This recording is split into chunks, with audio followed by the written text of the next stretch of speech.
Hey everyone, how are you going today? I have decided to bring you guys a Helku deck profile. Now, I've been practicing a fair bit of Icarus leading up to Nationals, but Helku is a deck which I guess recently has been really brought to the forefront of my mind as a deck that can do basically what Icarus can do but better, but just doesn't have a big of a hand. So with Icarus, you're generally sitting at, I don't know, 15, 16 card hands, which is a lot and it happens quite frequently. With Helku, you'll be more around like that 10, 11, 12 range. But it allows you to, I guess, have more versatility and have more flexibility. So let's just bring you the deck profile. So getting straight into it, we'll talk about the leader. So the leader has, when this card attacks, draw one. And this, so nice on attacking auto, most leaders do.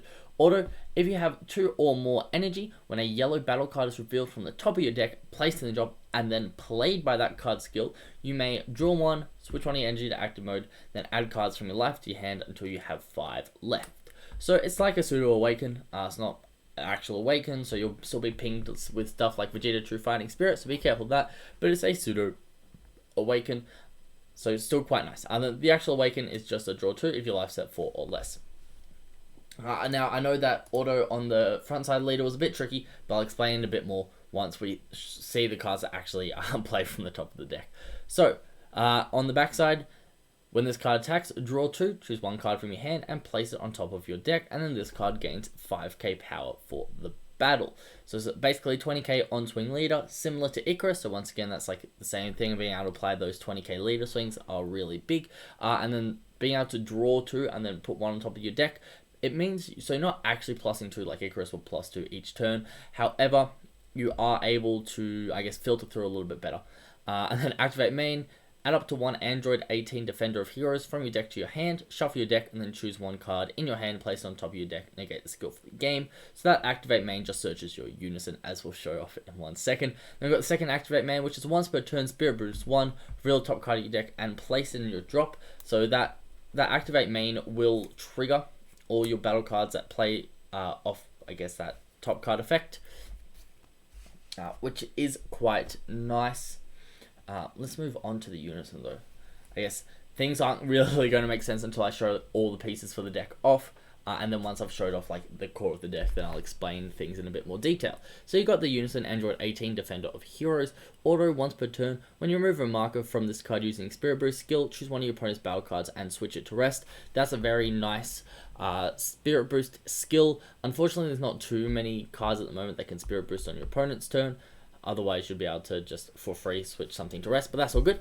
We're talking about the activate mains first. So the first activate main is look at the top 3 cards of your deck and place them on top of your deck in any order. So you basically just get to rearrange the top 3. Unfortunately, it's not like TOP, so you can't bottom deck any, but that is still good.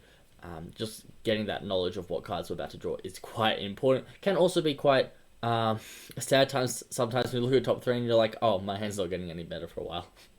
Then we've got the second activate main, which is a -2, where you get draw 3, then choose 2 cards in your hand and place them on top of your deck in any order, which is nice. It's a sneaky little +1.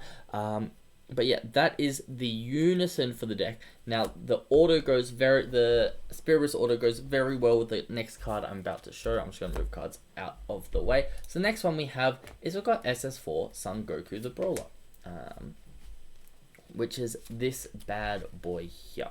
So we run 4 of him. So deflect double strike, auto for 1 yellow. If your leader is yellow when this card is revealed from the top of your deck and placed in your drop, you may play this card from your drop. So it's basically a 20k double strike that you play from the top of your deck, so you don't lose any cards in hand.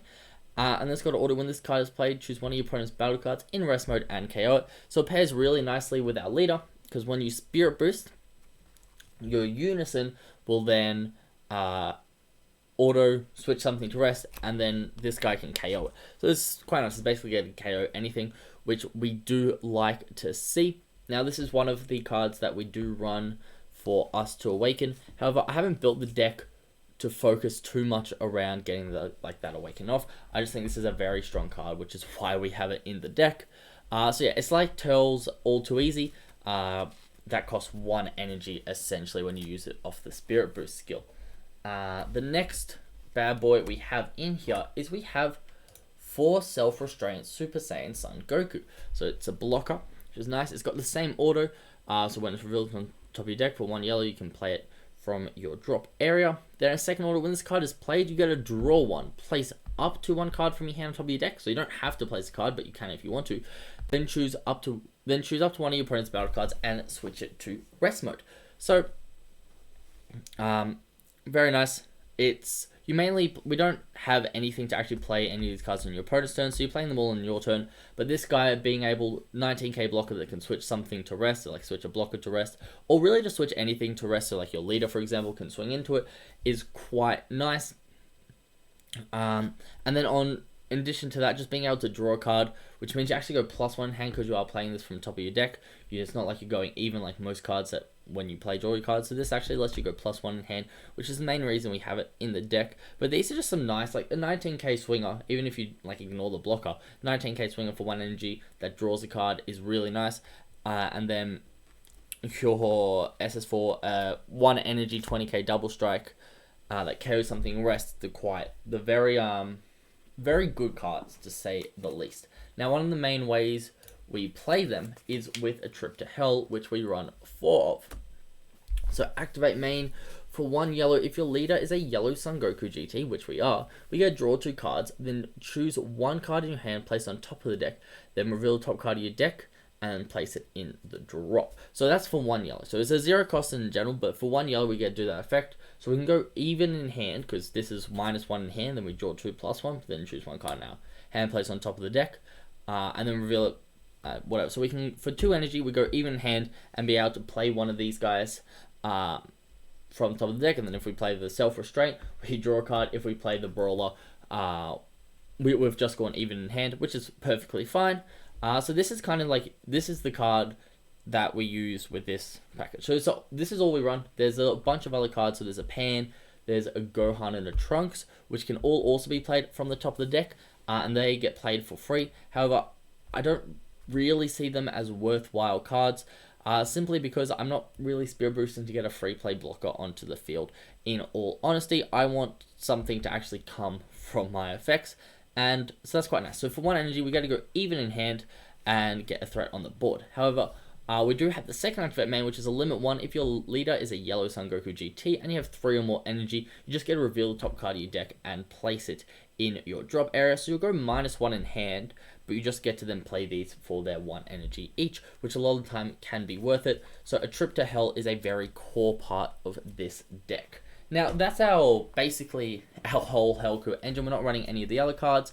I've tried to minimize the engine as much as I can, because it doesn't seem super impactful. Like, these cards seem really, really strong. Being able to just draw a card or being able to carry something and rest are really just strong effects. And then I've tried to just basically keep it, besides that, as close to Icarus as I could. Of course, without having that same draw engine behind it. So, of course, we have 4 Power of the Super Saiyan. Negate the attack. Permanent if you have 1 or more mono yellow energy. In active mode, you get to activate this card's activate battle skill from your hand without paying the energy cost. Activate battle if your leader is mono yellow. Draw 1, then choose one of your opponent's battle cards or Unison cards and switch it to rest mode. And you can't activate battle skills, copy this card for the turn, but it basically stops an attack and you go even in hand. Very, very strong card. We love Power Super Saiyan. Moving on to Vegeta's Final Flash. Activate battle if your leader is yellow. Choose up to one of your leader or battle cards against 15k power for the duration of the battle. Order if all your energy is yellow. When you activate this card, choose up to one of your opponent's battle cards, ignoring barrier and negate its skills for the turn. So this kind of just annoys something, basically. At this stage, most of us know what Vegeta's Final Flash does. And then we have 2 Frieza's Army of Reinforcement. This one I'm very close to bumping up to 3, but it's just a very good generic counterattack. So if your leader is mono yellow, negate the attack and play 1 Frieza's Army token with 10k power and it gains blocker for the turn. It does have a permanent. If your life's at 5 or less, you can activate this card's counter skill by adding 1 card from your life to your hand instead of paying the energy cost. That permanent is really, really lovely, especially considering our leader with the order will awaken itself to 5 energy. So very, very good there. Moving on, we have our playset of Mecha Frieza Robotic Riposte. So in Icarus, I was running, I'm going to say 8 or 9, can't remember how many in the list I've posted already on the channel. Be sure to check out that Icarus deck profile, because that's another very good deck coming up from that. But in that deck, we ran 8 or 9 extra cards. In this deck, we run 12. So we have a lot more extra cards, making Riposte even more viable. So Riposte is the counter attack, negate the attack, play this card. Then it's got permanent if your leader is yellow and your opponent has 2 or more energy. Reduce the energy cost of this card in your hand by 1 for each yellow extra card in your energy area and drop area, which is very lovely. Order when this card is played from your hand, each time your opponent would attack with a non-unison card this turn, they must choose one of their cards in active mode and switch it to rest, which is very nice. Basically just cuts in half the amount of attacks they get to do, which is very nice. And also it just forces them to overextend if they want to get attacks through, which is something we love to see. The second activate main we don't use because we don't run any yellow freezer cards with an energy cost of 4 and mecha in its name in the deck. We don't actually run any more yellow freezer cards. Moving on though, we have 4 Son Goku Steadfast Assistance, so same permanent as the mecha freezer, except it only reduces the cost of activating the counter skill, and also reduces the cost if you have a yellow extra card in your battle area. We don't run any of those though. We don't run any yellow field cards. So it's got blocker. Counterplay this card. The card being played is played in rest mode. So the battle card being played is played as rest mode. Then play this card and draw 1 card, which is very lovely. It's basically like a little bit better giant ball. You're able to play defensively with this. It gets a blocker for 1 energy, so that essentially stop 2 attacks in a turn. As well as going even in hand. Very good card. We love Son Goku Steadfast Assistance. Moving on, we have 3 Turtles All Too Easy. So this was the start in my Icarus deck, and moving over to Helku, I just thought we had to include at least 3 of these guys, even though we have SS4 Brawler, which does a very similar thing. So Turtles All Too Easy has an order. When this card is played, choose up to 1 of your opponent's battle cards in rest mode and KO it. Then you go choose one. You either go draw 1 card or choose up to 1 of your opponent's battle cards in rest mode and KO it. Activate main for 2 yellow. If your leader is a mono yellow Saiyan card and you have 3 or more energy, play this card from your hand, which is very, very lovely. So for just 2 energy, we get it to carry 2 of their battle cards or 1 of their battle cards and draw a card. Basil Phage or Rampage. So it's got permanent, only 1 copy of this card can be played in your battle area. So it's basically got unique order. When this card is played, draw 1. Activate main once per turn. If your opponent has 5 or more cards in rest mode, this card gains 15k power and dual attack until the start of your next main phase. Perfect for just swinging into like annoying battle cards you want to get rid of, or trying to push down your leader that little bit further. So right now it's just been pretty much generic mono yellow cards up to this point. However, because we are running Helku and we are running that 1-drop Android 18 Unison, we do run 2 Son Goku Return of the Dragon Fist. So it's got order. When this card is played, choose 2 of your opponent's battle cards in rest mode and KO them. So a little bit of a board wipe, which is quite nice to see. It is also a card that puts a lot of pressure on. So activate main for 3 yellow. If you have 4 more energy and a yellow Unison in play, play this card from your hand. Activate main once per turn, Spirit Boost 2. If your leader card is mono yellow, this card gains dual attack for the turn, and your opponent can't activate skills on battle cards with the original energy cost of 7 or less from any area when this card is in battle. So no blocker, no super combos, nothing like that. Very good card to finish the game off. For example, most decks run like a fair few counter attacks that are battle cards, like black runs Kai, yellow runs Repose, so it will get through, like the attack generally gets through, and then on top of that they can't super combo or anything like that, which makes this guy very, very good to finish games off when required. Moving on, the next guy we have is 1 Bergamo. We're playing yellow, so we have to play Bergamo. Auto for 1 yellow and 1 anything. When one of your opponent's card is switched to rest mode by one of your skills, you get to play this card from your hand. Auto if your leader is yellow or a U9 card. When you play this card, choose up to 2 of your opponent's battle cards and or energy, ignoring barrier, and switch them to rest mode.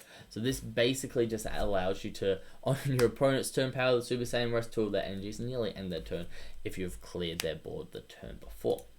Moving on, we do have our singular Swift Retaliation Cooler. So it's a counter. If your leader is yellow, negate the counter and play this card.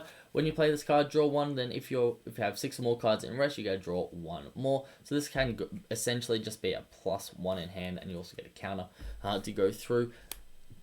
Puts a lot of pressure on, allows you to finish games off very easily. Moving on, we have 2 Putine the Dark Sorcerer. It's got Barrier Unique. If your leader card is yellow, when an opponent's card is switched to rest mode by one of your skills, you may play this card from your hand. No, and it's quite nice, very similar to Bergamo, with that first order. And then it's got second order once per turn. When your opponent plays a battle card using a skill or activates a counter skill, choose up to one of your opponent's battle cards and switch it to rest mode.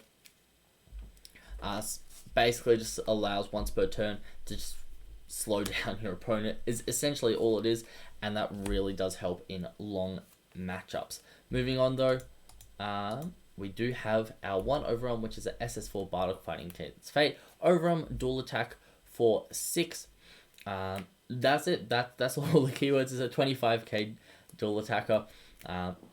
Very, very good for finishing off games. This card will win you so many games as an Overwhelm. Honestly, ridiculous that it was printed just a 25k dual attack for free. Bit ridiculous. Moving on, we always have our one Champer in the deck. When you combo with this card, choose one of the attacking cards and it gains double strike. So similar to Bardock, just a kind of ridiculous card that it's pretty crazy to exist. In all honesty.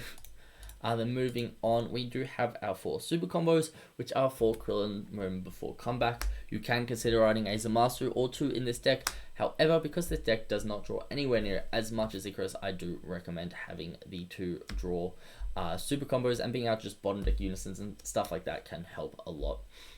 Then last but not least, we have our secret rare, which is going to be Supreme Kai of Time, Space Time Unravel. So ultimate permanent, this card will be removed from the game, from your battle area, move it from the game instead. Activate main for 1 energy, choose this card and all of your opponent's battle cards and Unison, send them to the owner's warp.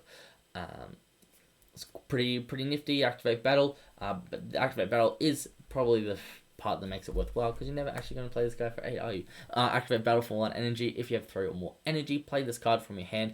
If you do, your opponent can't attack with leaders or Unisons for the turn. So pretty good defensively, but just it's more that activate main. So for 2 energy, you basically get cleared the entire board, including their Unison, which can very easily turn games around. So yeah, that's the key part of the deck. A couple things I'll go over, I suppose, before we start is what do we want to do turn 1? So turn 1, we have a couple of, I guess, things to consider, and I'm mainly going to show this package when I'm considering turn 1, as the rest of the deck is more a later turn style deck that kind of just has options as we go along.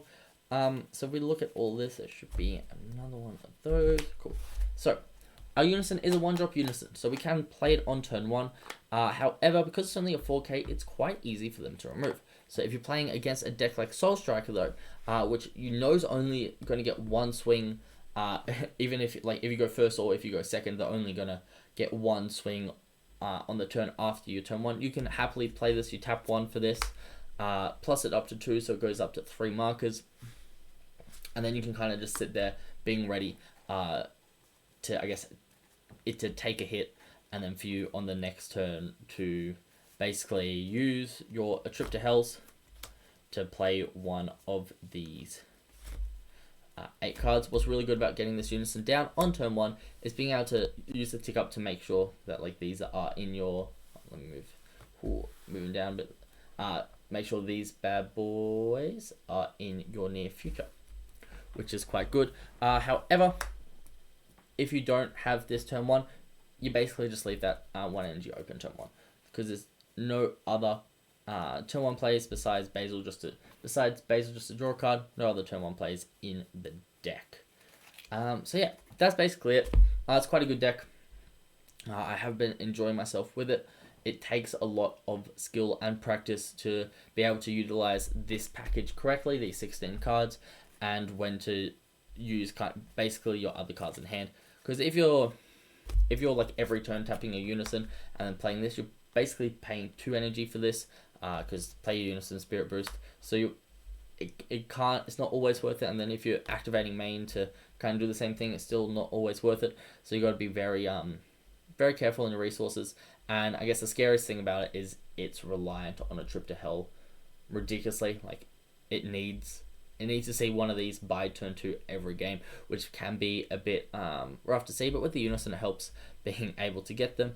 The other thing is, because I'm not running any of the free package, you can't play Unison on 2 to look before you a trip to hell, or like to kind of guarantee you get a trip to hell on turn 2. So that part of it's a bit rough because we need 2 energy, but then like the Awaken gives you that other energy, which is why I don't mind doing it this way. But yeah, that's basically the deck profile. It's been 20 minutes, so I will let you guys go. But thanks so much for watching. If you enjoyed, please like, comment, subscribe. Let me know what I can do better to keep you guys enjoyed, because most of you are only watching for about like 4 minutes is my average view time. So yeah, let me know what I can do to keep your retention. So yeah, have a good one, guys, and I will catch you next time I make a video. See ya.